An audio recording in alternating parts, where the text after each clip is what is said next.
Buenas a todos, mi nombre es Alexander, estudiante de la carrera de Historia de la Universidad Pontificia Bolivariana de Medellín. El día de hoy, referente a este video, me encargaré de mostrarles a ustedes el resultado de mi investigación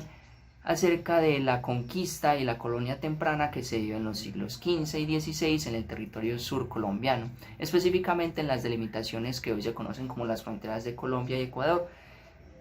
y en lo que es hoy el departamento de Nariño con las provincias de Carchi. Nos enfocaremos muy especialmente en las culturas y las comunidades indígenas que allí habitaron alguna vez, y también cómo este territorio llegó a ser alguna vez la cuna de una ciudad que muy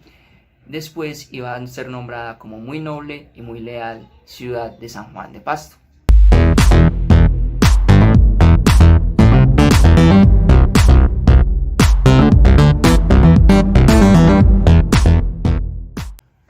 Vamos a retroceder un poco en el tiempo, específicamente en lo que fue el siglo VII, donde una comunidad iniciaría sus instauraciones en el sur de Colombia, específicamente en lo que fue hoy se conoce como las fronteras de Colombia y Ecuador.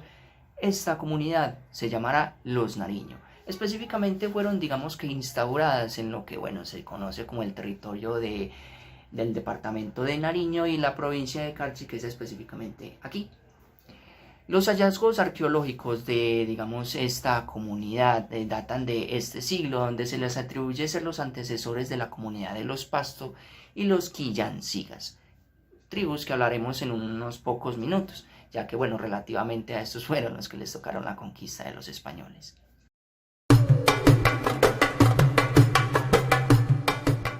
Esta comunidad es destacada preferentemente por su orfebrería, donde se muestra complejas decoraciones tanto en sus figuras como en las vasijas encontradas. La música es una parte fundamental a la hora de hablar de esta cultura, ya que en base a los descubrimientos se encontraron flautas de oro y de plata, lo cual evidencia la importancia de la entretención y el esparcimiento en una familia con grandes adelantos sociales. Esta condición musical se apegaba también a sus creencias o dogmas religiosos, ya que al parecer las personalidades quienes interpretaban estos instrumentos eran, una especie de tocados por el cielo, y no cualquiera podía tener el honor de hacer esta música con tales instrumentos. Quisiera dar predominancia con respecto a esta comunidad con el tema del cual fue conocida la muerte en este, conjunto de personas. Este factor marcaba suma importancia en su cultura, ya que las tumbas de sus jerarcas siempre iban muy adornadas, lugares claro donde se encontraron la gran cantidad de vestigios que ahora, gracias a estas, se tiene mucha información acerca de ellos. Sus cuerpos eran enterrados en fosas de grandes profundidades, hablando de los jerarcas, claro está, ya que se dice que, por haber habitado en una localización geográfica tan elevada,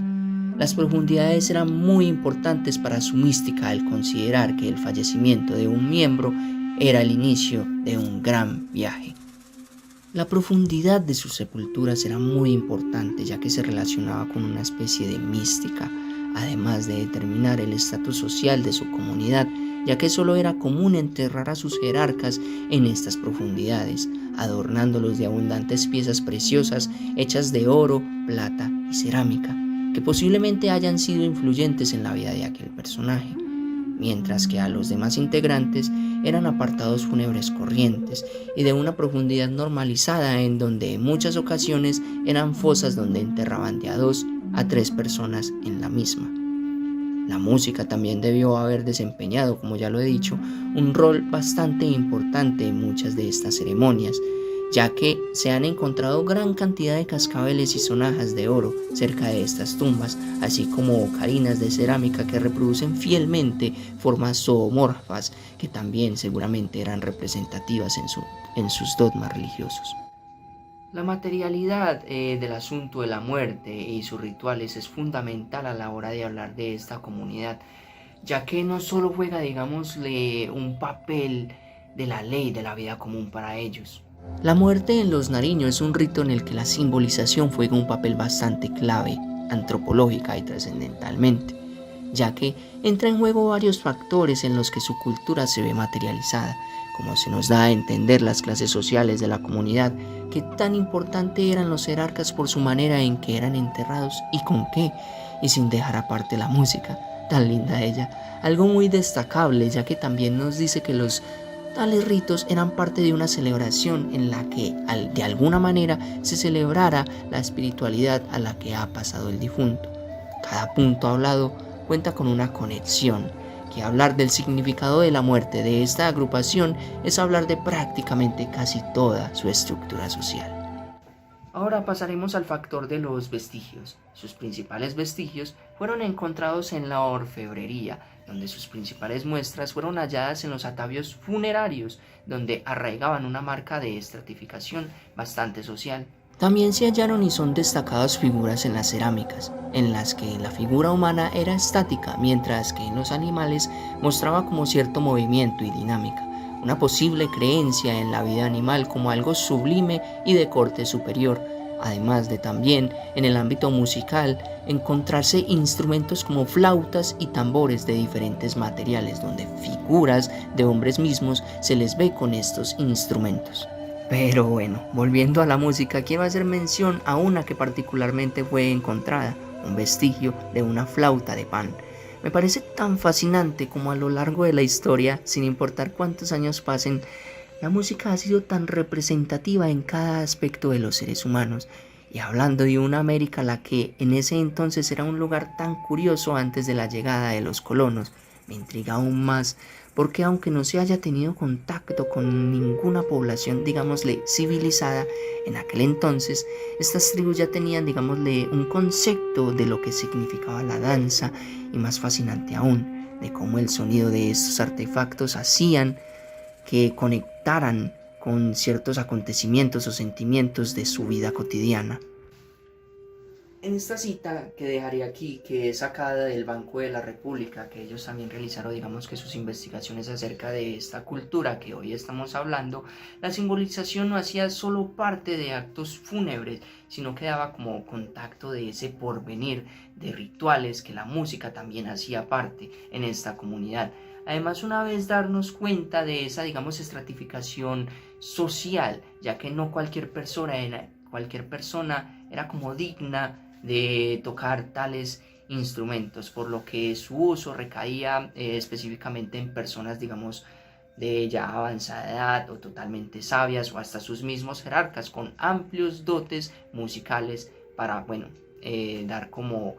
cabida a esa posibilidad de hacer sonidos musicales para sus fiestas, por lo que el sonido también se asociaba totalmente a la jerarquía. Tanta fue su importancia que la misma era esculpida y materializada en arcilla o cerámica,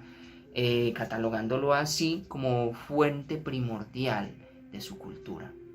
Además, también como dato adicional de estos, digamos, factores, esta flauta también se representaba, digamos que el factor de la dualidad entre el oro y la plata, metales que según se decía de esta comunidad se asociaba a la dualidad de género masculino y femenino en forma de representar el sol y la luna. En la cuestión de la comunicación no hay mucha información al respecto de qué lenguaje se hablaba en esta comunidad. Sin embargo, en base a las investigaciones realizadas se sabe que esta cultura contaba con una economía en base al intercambio con sus vecinos de la sierra, la costa y la selva amazónica, gracias al cual pudieron, digamos que, intercambiar no solo productos sino también ideas, creencias y conocimientos. Por lo tanto, se podría constatar entonces que bajo la constante influencia de estas tribus, estos pertenecían a la familia lingüística del quechua.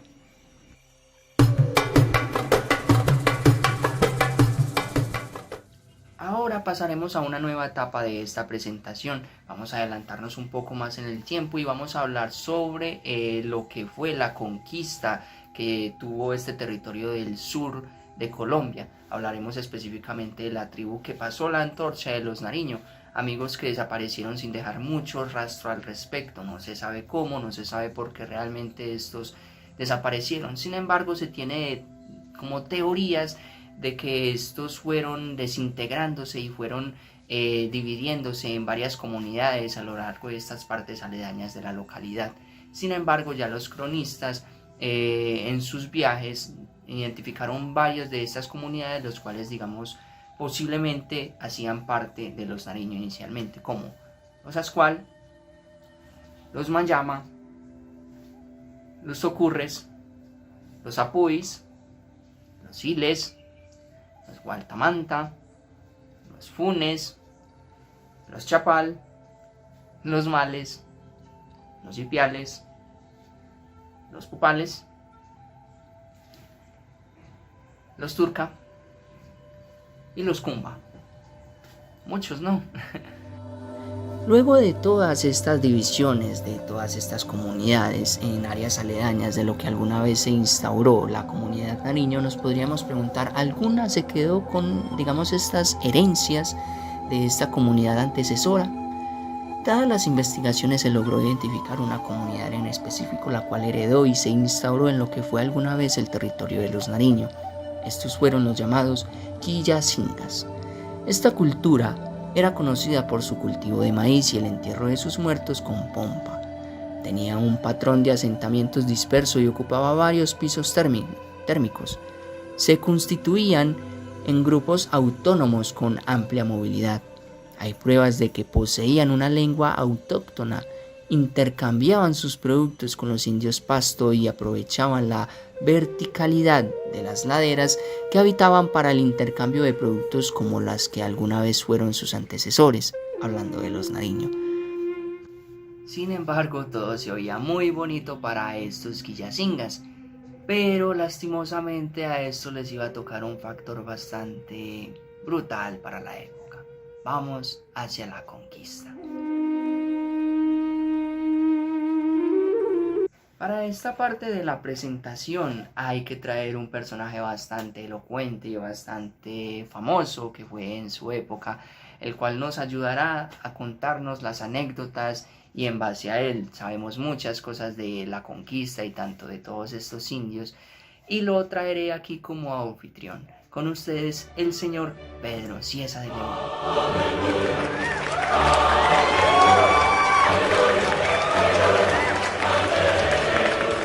Pedro Cieza de León fue un conquistador y cronista español,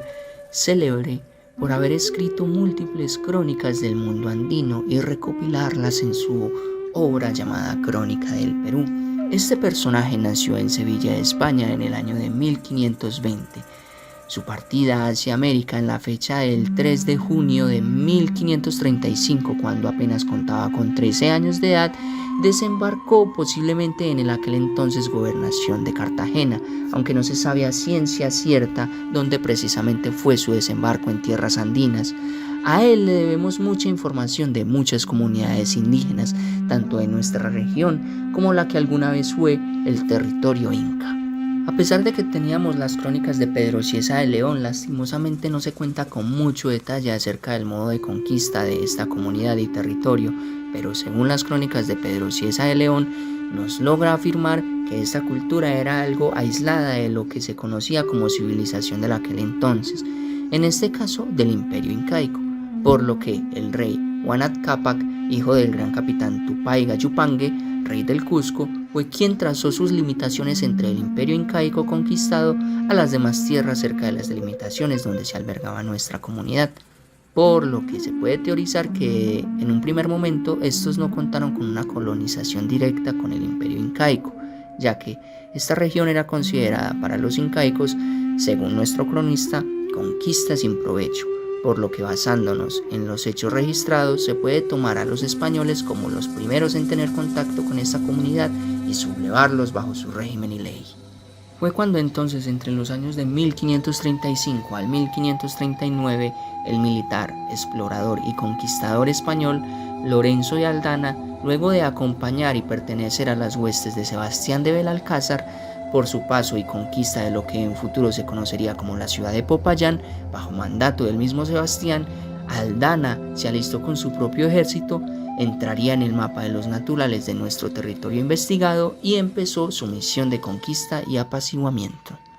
Como ya lo he mencionado anteriormente, el modo de su conquista no fue muy esclarecedor al respecto, con mucho detalle de hecho. Sin embargo, bajo las crónicas y también informes y también digamos que aportes documentarios de algunos cronistas, frailes y académicos como lo son Tobar Pinzón, el fray Pedro Simón, Miguel Cabello Balboa, Jerónimo de Escobar y Francisco de Anuncibay. Esta región estaba caracterizada por tener, digámosle, indios, según ellos, indios no tan inteligentes. Los denominaban gente inútil y sin provecho, y bárbaros, que no contaban aún con la dominación a la perfección del hierro y del acero. Por lo tanto, dado estos elementos, sus armas eran rústicas y mal hechas, y aunque Pedro Cieza de León los denominó con rasgos guerreros, se enfatiza tanto por él como los demás frailes y cronistas mencionados que la resistencia que estos presentaron no fue difícil sublevarla, por lo que su conquista se podría atribuir como relativamente fácil y sin la necesidad de tener muchas bajas en combate, bueno, por lo menos españolas. De hecho, Pedro Cieza de León comentaba de estos indios unas ciertas particularidades, los cuales eran bastante, bueno, digamos que curiosas, por dejarlo de alguna manera. Lo importante aquí, lo que quisiera destacar es, digamos que su similitud con los Nariño en cuestión de creencias a base de rituales exequiales y su forma de enterrar a sus muertos, que claramente fue, digamos que una herencia la cual ellos siguieron por parte de sus antecesores que fueron los Nariño.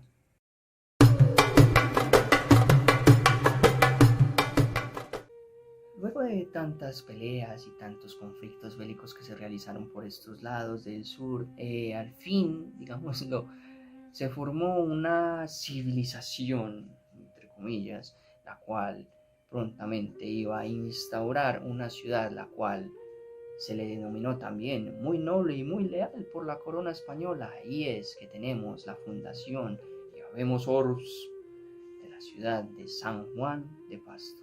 Anteriormente, esta localidad fue conocida con los nombres de Villaviciosa de la provincia de Atunyactá, Villaviciosa de la Concepción, Villaviciosa de Pasto, Villa de Pasto y San Juan de Pasto. Esta última más importante, ya que a partir de este nombramiento ya se puede hablar propiamente de este territorio como ciudad. Se dice que se le dio en homenaje a la princesa Juana de Austria, hermana del rey Felipe II, quien firmó los documentos que consideraron el título a la ciudad, en donde la palabra pasto es una palabra de origen quechua que significa río azul, que también este término se le hace alusión a las tribus que habitaron en las regiones de Tuquerres y Ipiales. Tal fue la importancia de esta ciudad que se tiene registro de que en el año 1539, mediante la Real Cédula de la fecha de 17 de junio, se le concedió el escudo de armas a esta ciudad. Se sabe que su original escudo de armas de San Juan de Pasto se guarda en el archivo del Duque de Alba de Madrid, España, en donde, tras su merced, la corona española, mediante su Real Cédula, cita lo siguiente: por la presente, nuestra merced e voluntad que agora de aquí en adelante perpetuamente esa dicha ciudad se llame e intitule Ciudad de San Juan de Pasto, y que allá tenga por sus armas conocidas un escudo que en el medio de él esté un castillo de plata, y a los lados 4 leones de oro, y que debajo de dicho castillo salga un río con unas aguas azules y blancas que atraviesen entre unos árboles verdes. Un campo azul todo dicho escudo, árboles, castillo y río sobre un campo amarillo y suelo verde y oro. Esto fue dado en Valladolid el 17 de junio de 1559. Además de también su heráldica contar con ciertos significados de cada particularidad en las imágenes, como lo es el castillo, los leones, el río, los árboles y la orla, cuyos significados se los dejaré en este apartado para que ustedes lo puedan evidenciar y de esta manera darle más grandeza a esa heráldica o su escudo de armas, lo cual fue otorgado por su corona española. Además de ser también reconocida esta ciudad como una ciudad, como ya lo he mencionado, muy noble y muy leal por el mismo emperador Carlos I de España y V del Sacro Imperio Romano Germánico en 1559. En esta parte del trabajo me gustaría enfocarlo totalmente al detalle de la fundación de lo que fue pues la ciudad de San Juan de Pasto, qué inconvenientes y también qué posibilidades se tuvo de esta instauración de urbanización en esta localidad. Fue fácil, fue difícil. Bueno, relativamente ya lo vamos a contar. Efectivamente voy a dar a detalle de lo que tuvo que vivir Lorenzo de Aldana para instaurar esa urbanización que tanto deseó él después de salir de Popayán y dejar las huestes de Sebastián de Belalcázar, para pues relativamente alistarse con su propio ejército y bueno, ya apaciguar estas partes o localizaciones del territorio surcolombiano. También bueno, voy a comentar el hecho de que aunque los cronistas y documentos también dicen de que a pesar de que los indios no contaban con una, bueno, digamos rasgo guerrero en su, bueno, ideología o en su comportamiento, vamos a ver que aunque se tenía esta perspectiva por las crónicas de Pedro Cieza de León, vamos a ver que relativamente la fundación de la ciudad no fue tan fácil como la pintado varios intelectuales, varios cronistas y varios frailes. De hecho, Lorenzo de Aldana tuvo varios inconvenientes en donde también llegó a refundar la ciudad en 2 ocasiones por este mismo problema de tanta, digamos, molestia que le producían estos nativos de esta localidad. Vamos a ver la historia de cómo fue esto. La fundación de esta ciudad se podría decir que comparte 2 criterios organizacionales. Se puede decir que esta fundación fue planeada, como también puede decirse de que esta ocupación fue totalmente espontánea, debido a que, después de repartir sus encomiendas indígenas Lorenzo de Aldana en Popayán, como ya lo he mencionado, este emprendió su viaje hacia el sur con destino a lo que entonces era llamada Villa de Atunyacta de Quito, en donde su tránsito hacia este territorio no se esclarece a profundidad, o bueno, por qué caminos este recorrió o se fue. Sin embargo, se dice que se emprendió por caminos ancestrales, los cuales aún no habían sido conquistados en totalidad, por lo cual, por obvias razones, la presencia de nativos por aquellas zonas del sur aledañas a la villa de Atunyacta, que en su conquista por parte de los castellanos cuentan en sus crónicas que habitaban numerosos y aguerridas parcialidades de indígenas, entre ellas particulares étnicos del territorio chiccha, que luego se denominó como los Quillancingas. Estos factores hacían del camino muy peligroso, tanto difícil el camino, además de decirse que Aldana no contaba con un numeroso ejército en su viaje. La cuestión es que Aldana, consciente de esto, prefirió pasar por su periferia y avanzar por el margen occidental. Esto lo traigo a cuento debido a que, bueno, es un factor importante mencionar, ya que aunque el territorio se encontraba constituido por una villa, aún nativos o comunidades indígenas se encontraban por sus periferias que aún no habían sido convertidos o aún no habían sido apaciguados. Como por lo tanto se le presentaban problemas a estos personajes castellanos, donde claramente la conquista para esta época no estaba completa. Y es que esto también tiene como un factor del porqué, ya que Sebastián de Belalcázar, a mando de sus huestes, ya conocía y tenía planes de conquistas en cierta parte de este territorio. Sin embargo, se narra que al oír el mito del Dorado, prefirió emprender la búsqueda y expediciones de la localidad de los Muiscas que extenderse en el sur, postergando la conquista de este valle y prefiriendo ir a buscar un lugar cercano y estratégico para allí poblar un asentamiento, bueno, que luego sirvió como punto de partida para que Lorenzo de Aldana de allí iniciara su camino a la conquista de la villa, en la cual sirviera de base para futura conquista de aquel territorio del sur llamado Villa de Atris en ese momento ya. Ya en las crónicas de Pedro Cieza de León nos cuenta cómo Lorenzo de Aldana logró con éxito sublevar tales comunidades y apaciguar este territorio que luego se nombraría la Villa de Pasto, en donde en ese mismo año tomaría el nombre de la ciudad de San Juan de Pasto, en donde también Álvaro Gómez Jurado Forero, en su escrito Lorenzo de Aldana, fundador de Pasto, narra que el proceso de la fundación no era un hecho simple o anecdótico. Por el contrario, fue un proceso bastante complejo en donde diversos actos jurídicos y materiales se presentaron para hacer de la fundación un acto de sumas ambigüedades.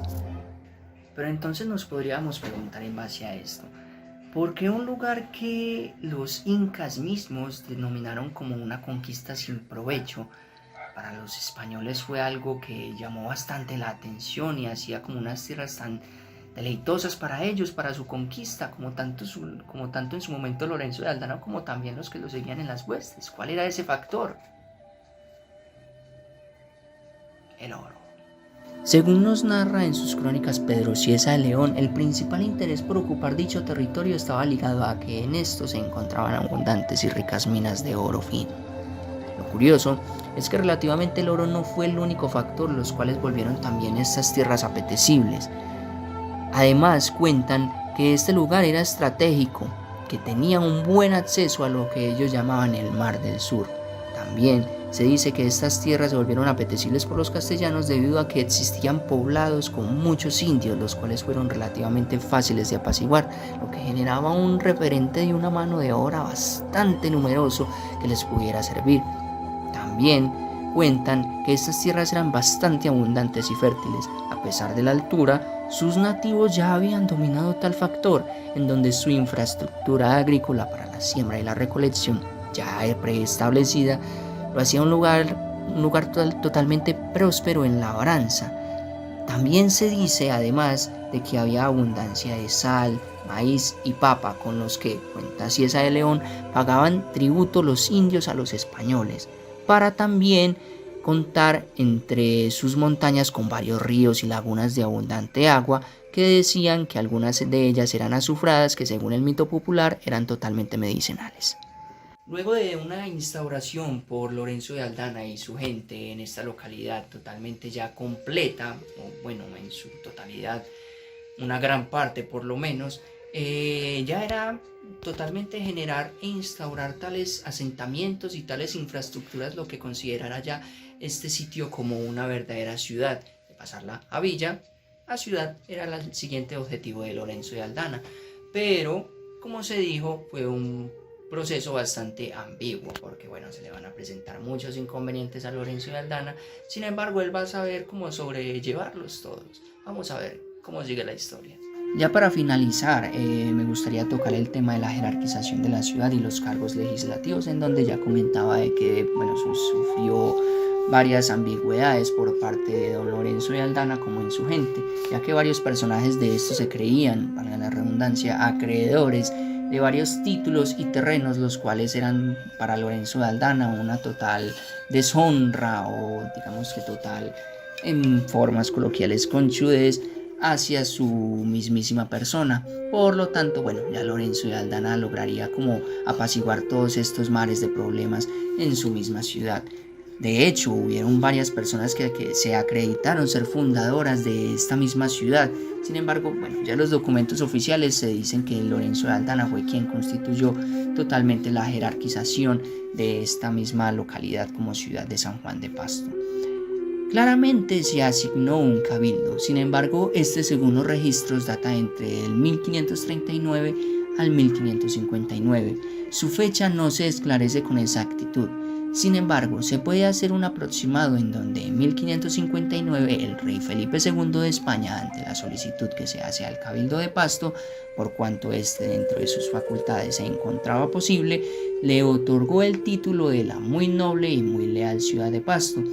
bueno, de San Juan de Pasto para no ser anacrónicos, y también el escudo de armas que también este se le otorgó, por lo que para la fecha ya se puede datar de un cabildo ya estructurado. El no esclarecimiento de este detalle se debe a que muchos de los archivos del cabildo de la ciudad de San Juan de Pasto desaparecieron con el pasar del tiempo, y frente a la desaparición de varios folios de las actas de las sesiones del cabildo de Pasto desde la instalación en el siglo XVI, mucha información se encuentra pendiente o ya imposible de recuperar.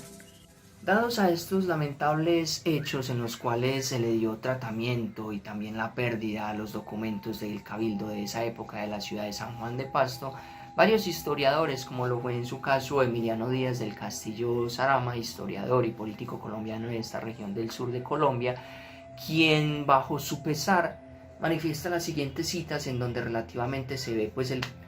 la triste realidad de cómo hoy los tratamientos o los documentos que se le hacen a tan importantes vestigios históricos expande cada día en nuestro país. Y no solo relativamente es una pérdida para la historia, sino también es un duro golpe para la comunidad y también la identidad que se tiene prevista en este mismo territorio que es hoy en día el departamento de Nariño. Ya en relación a quiénes fueron los primeros en conformar, digamos que este cabildo de la ciudad de aquel entonces, se registraron nombres de los archivos que aún se pueden consultar, en los cuales nombraban las siguientes personas, que se las dejaré aquí para que ustedes las puedan evidenciar. Como digo, bueno, como ya he dicho, no hay como ninguna información al respecto concreta de qué año datan estos personajes en su régimen sobre el cabildo que en ese momento regía. Sin embargo, se tiene la noción de que este fue a mitades del siglo XVI, relativamente en concreto con la temporalidad con la que estamos tratando esta presentación. Bueno, y también hay gente que podrá preguntarse, ya como para terminar nuestra presentación, ¿qué pasó entonces con los nativos y comunidades indígenas que allí alguna vez albergaron? ¿Desaparecieron? ¿Dónde se quedaron? ¿Fueron todos convertidos? Pues no, realmente habían resguardos. Bueno, como ya lo comenté, muchos de estos fueron sublevados a las leyes de los castellanos haciendo parte de esa mano de obra indígena. Sin embargo, se tiene registro de un resguardo originario de esta localidad que fue integrado bajo la dominación de los pastos, quienes se conocen que estuvieron bajo dominio del Tahuantinsuyo poco antes de la llegada de los españoles. En la última década del siglo XV, en donde tras ocupar el imperio de las zonas de Ipiales, los pastos se refugiaron en la cordillera occidental, en donde lograron expulsar a los ocupantes de tal zona, que eran comunidades, bueno, relativamente no muy vastas, por lo que instauraron su resguardo allí.